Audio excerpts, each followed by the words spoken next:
Olá e bem-vindos à nossa conversa de hoje.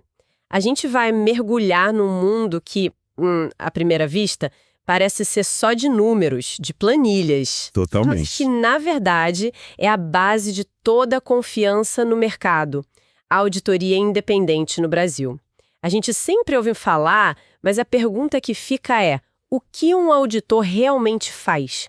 Qual é a missão dele quando entra numa empresa para analisar tudo aquilo? Pois é. E para guiar essa nossa exploração, a gente se baseou em vários materiais técnicos, principalmente nas normas brasileiras de contabilidade, as NBCs.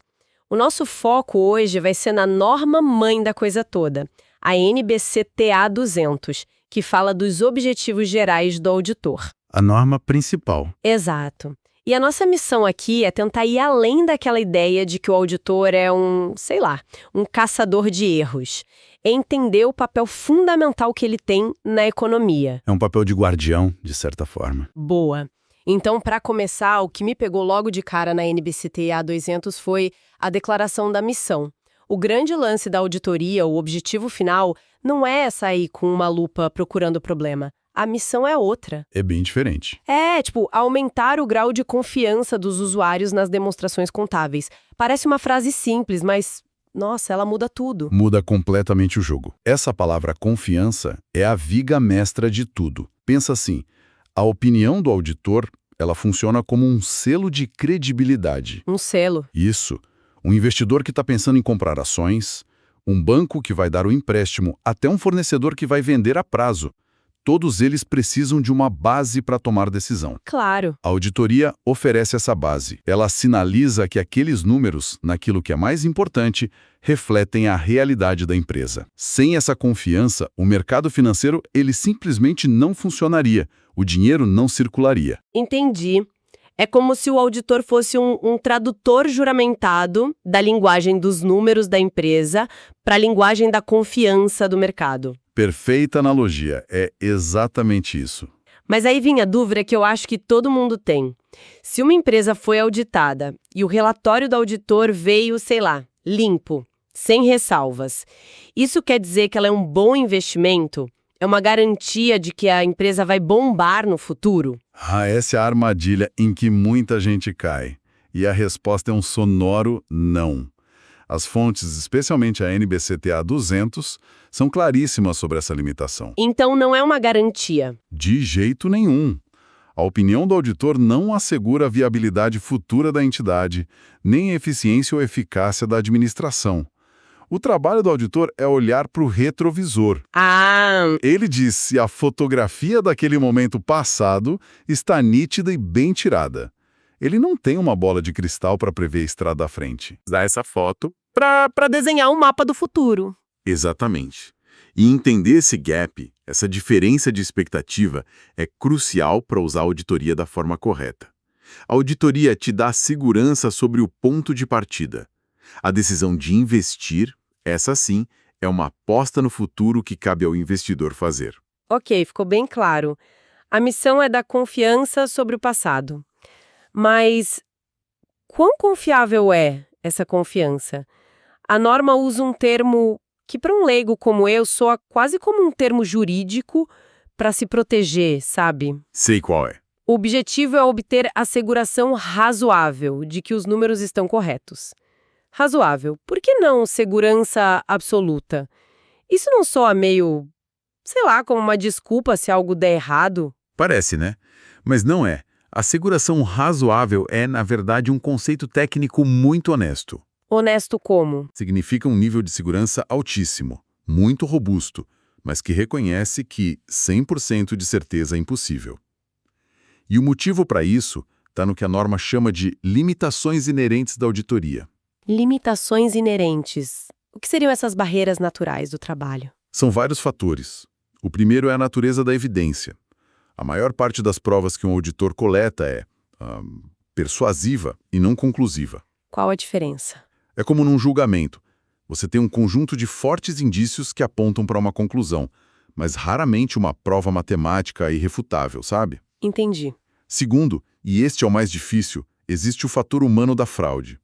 A administração de uma empresa pode criar esquemas deliberados e muito sofisticados para esconder informações.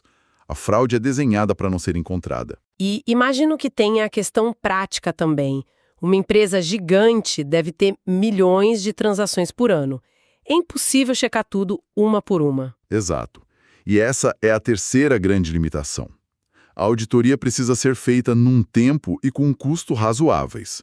Por isso, o trabalho é feito por amostragem, com foco em áreas de maior risco. Faz sentido. E é por causa de todas essas limitações que, de vez em quando, a gente vê uma empresa que teve uma auditoria com opinião limpa entrar em colapso meses depois. Pois é. Não significa necessariamente que o auditor falhou. Significa que a auditoria, por natureza, não é uma rede de pesca infalível. Fraudes muito bem arquitetadas podem, às vezes, passar por essa rede. Uau! Essa conexão é poderosa. Então, a asseguração razoável é um reconhecimento da realidade. Se o auditor não pode procurar tudo, ele precisa ter um alvo. E o alvo, segundo a norma, são as distorções relevantes. Exato. Imagino que um erro de centavos no caixa não seja o foco. O que separa uma pequena falha de algo relevante? A relevância é o filtro. Uma distorção é, na essência, qualquer diferença entre o que foi reportado e o que as regras contábeis dizem que deveria ser reportado. Certo. Pode ser um valor errado, uma classificação inadequada ou até uma informação importante que foi omitida nas notas explicativas. Acho que um exemplo ajudaria a gente a visualizar isso. As fontes sobre a auditoria fiscal que a gente analisou tinham os casos clássicos, né? Sim, são perfeitos. Pensa no clássico saldo credor de caixa. A conta caixa na contabilidade representa o dinheiro vivo da empresa. É fisicamente impossível essa conta ficar negativa ou credora. Não tem como. Você não pode gastar um dinheiro que nunca entrou. Exatamente. Se o registro contábil mostra um caixa de, digamos, 50 mil reais negativos, isso é um alarme gigantesco. É um indício fortíssimo de que entradas de dinheiro, ou seja, receitas, não foram registradas. E para quê? Para sonegar imposto? Frequentemente, essa é uma das principais razões. Isso é uma distorção relevante. Faz todo sentido. E tinha o outro exemplo do passivo que não existe. Esse é o passivo fictício. Imagina uma empresa que tinha uma dívida, pagou essa dívida, mas a mantém no balanço como se ainda estivesse devendo. Mas por quê? Não é ruim parecer mais endividada? É contraintuitivo, né? Mas uma das razões é para justificar uma saída fantasma de dinheiro. O dinheiro que foi usado para pagar a dívida pode ter tido outra origem, não registrada. E manter o passivo ali ajuda a maquiar o fluxo de caixa, evitando aquele estouro de caixa que a gente acabou de falar. Nossa, que engenharia. É uma forma de esconder a origem ou o destino do dinheiro. E essas distorções, voltando para a NBC-TA 200, podem ser um erro honesto ou um ato deliberado, né? Isso. A norma fala independentemente se causadas por fraude ou erro. Mas na prática, como um auditor consegue diferenciar? A linha deve ser muito tênue. É extremamente tênue. A diferença conceitual é clara. O erro não é intencional. É uma desatenção, um cálculo errado. A fraude é intencional. Ela envolve um plano, a intenção de enganar. Certo. E as fontes são enfáticas. O risco do auditor não detectar uma fraude é muito maior do que o de não detectar um erro. O motivo é simples. O erro acontece. A fraude se esconde. E para conseguir desvendar essas coisas, o auditor precisa de ferramentas. Uma delas é uma mentalidade, um termo que aparece o tempo todo, ceticismo profissional. Isso significa que o auditor é aquela pessoa que desconfia de tudo e de todos. É uma ótima pergunta porque o termo pode ser mal interpretado. Não se trata de cinismo ou de achar que todo mundo é culpado. Ceticismo profissional é uma postura com mente questionadora. Mente questionadora? É estar permanentemente alerta a condições que possam indicar uma distorção. É olhar para uma evidência e se perguntar, isso faz sentido? Isso se conecta com as outras informações que eu tenho? E como isso funciona no dia a dia? Olha, eu lembro de um caso, no comecinho da carreira, em que a gente estava verificando o estoque de uma joalheria. O dono nos mostrou as bandejas, os registros batiam, tudo parecia perfeito. Parecia. Mas algo me incomodou. Ao manusear as bandejas, o peso delas não parecia corresponder ao que deveria ser para peças de ouro maciço. Era sutil. A gente insistiu em pesar algumas peças individualmente. E aí? Adivinha?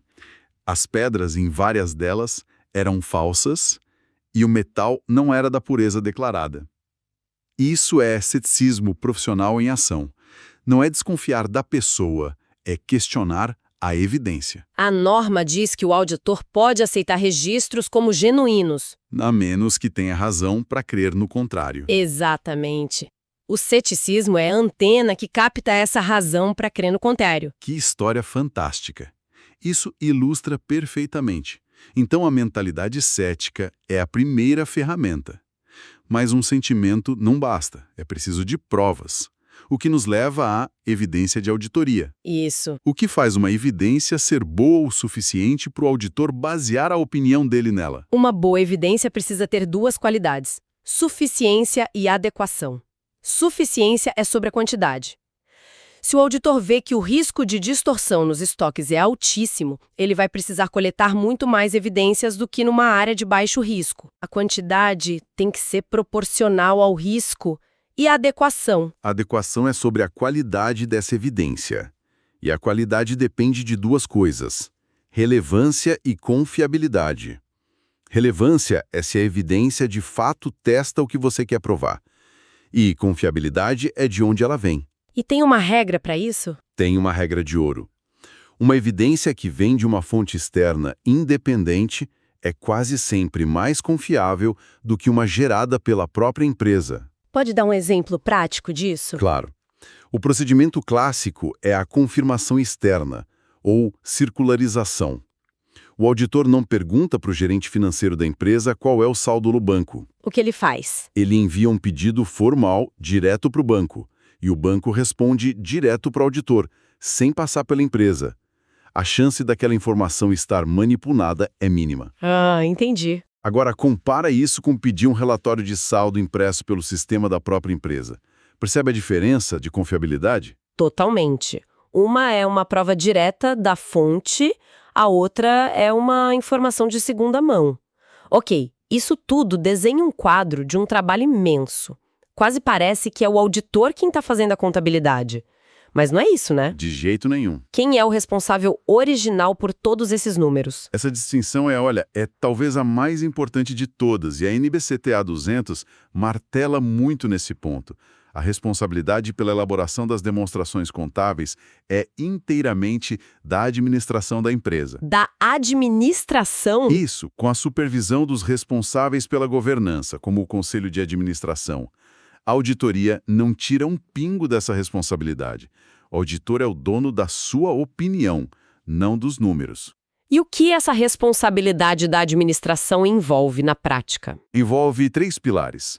Primeiro, obviamente, preparar as demonstrações de acordo com as normas.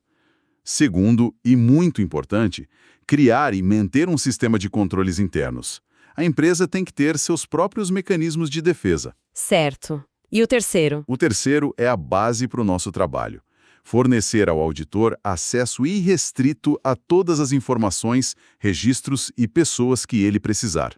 Sem essa cooperação total, a auditoria é impossível. Perfeito. Então, se a gente fosse resumir essa nossa conversa, o grande insight para mim é que a auditoria é sobre confiança, não sobre garantias. Exatamente. O objetivo principal é fortalecer a confiança de quem lê os números da empresa. E essa confiança é construída sobre um nível de segurança que é muito alto, a tal asseguração razoável, mas que honestamente reconhece que não é absoluto. Perfeito. Por causa das limitações inerentes do trabalho. E o alvo dessa busca não é qualquer errinho, mas sim as distorções relevantes, aquelas que poderiam mudar a decisão de um investidor. E isso cobre tanto os acidentes, os erros, quanto os atos deliberados, as fraudes. E as ferramentas para essa caçada são uma mentalidade de mente questionadora, o ceticismo profissional e a coleta de provas que sejam suficientes e confiáveis. Isso. Suficientes em quantidade e adequadas em qualidade. E, por fim, a lição de casa de cada um. A administração é a dona das demonstrações, responsável por cada número. O auditor é o dono da opinião técnica e independente sobre elas. Papéis claros, mercado mais seguro. Essa é a lógica. Para a gente fechar, fica uma reflexão que conecta tudo isso que a gente discutiu.